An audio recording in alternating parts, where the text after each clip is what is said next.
आता अजित पवारांना राजीनामा द्यावा लागेल आणि त्याची अनेक कारणं मी आता पुढे आणणार आहे। तर पहिलं, ही जी स्टेशन डायरी आहे ती मी तुम्हाला वाचून दाखवते।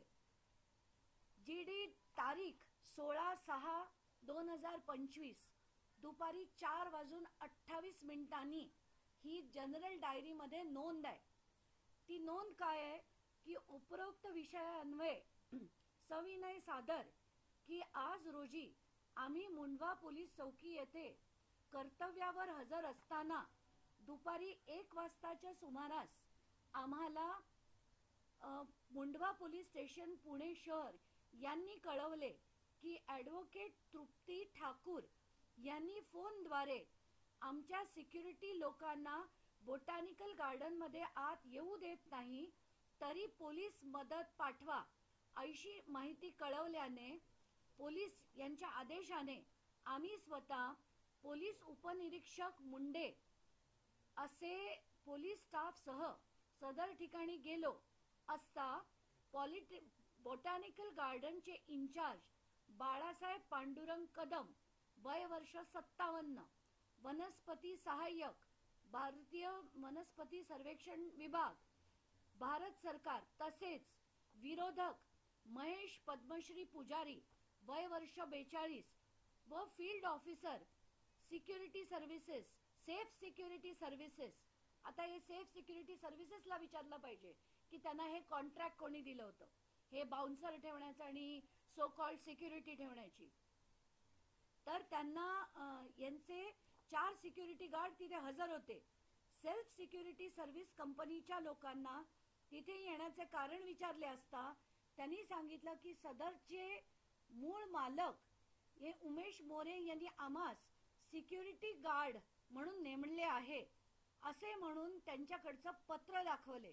परंतु सदरची जागा ही अद्यापपर्यंत बोटॅनिकल गार्डनच्या ताब्यात असल्याने गार्डनचे इंचार्ज बाळासाहेब कदम यांनी सांगितले, त्यामुळे सेफ सिक्युरिटी सर्व्हिसेस कंपनीच्या लोकांना आम्ही महसूल खात्याकडनं अथवा दिवाणी न्यायालयातून दाद मागून आपल्या तक्रारीचं निवारण करावे असे सांगितले। आताच्या घटकेला ही सगळ्यात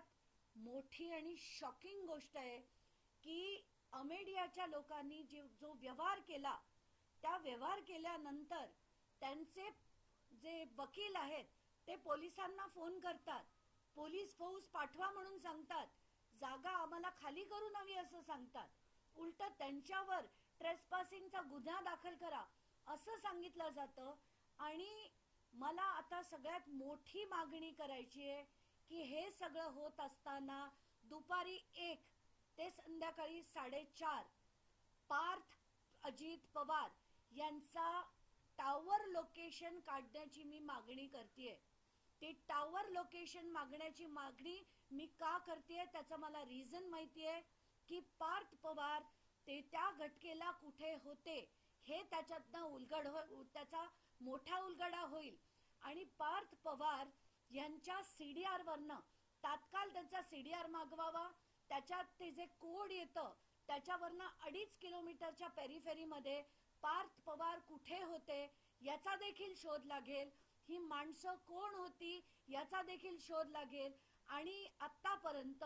जे पार्थ पवारचं नाव FIR मध्ये घातलं गेलं नाहीये ते होईल। दुसरं म्हणजे पोलिसांना नम्र विनंती की उद्या जाऊन स्ट्रॉंगली एक स्ट्रॉंग ॲडव्होकेट ठेवून त्यांनी हे जे इंटरिम बेल ॲप्लिकेशन आहे येवलेंचं ते रद्द करावं, त्यांना अटक करावी, त्यांचे स्टेटमेंट घ्यावे की हे करण्यास भाग कोणी पाडलं। ह्या सगळ्याचा उलगडा झाल्यावर आपोआप सगळ्या गोष्टी बाहेर येतील आणि हे आता थेर जे आहेत ना, मुठे समितीने त्यांचं नाव न घेणं, अमुक समितीने त्यांचं नाव न घेणं, काल तर काही बातम्या चालल्या की पार्थ पवारला क्लीन चिट मिळाली, कुठलीही क्लीन चिट नाहीये आणि हे अगदी तडीस नेण्यासाठी मी लढत राहणार आहे, एवढंच मला म्हणायचंय।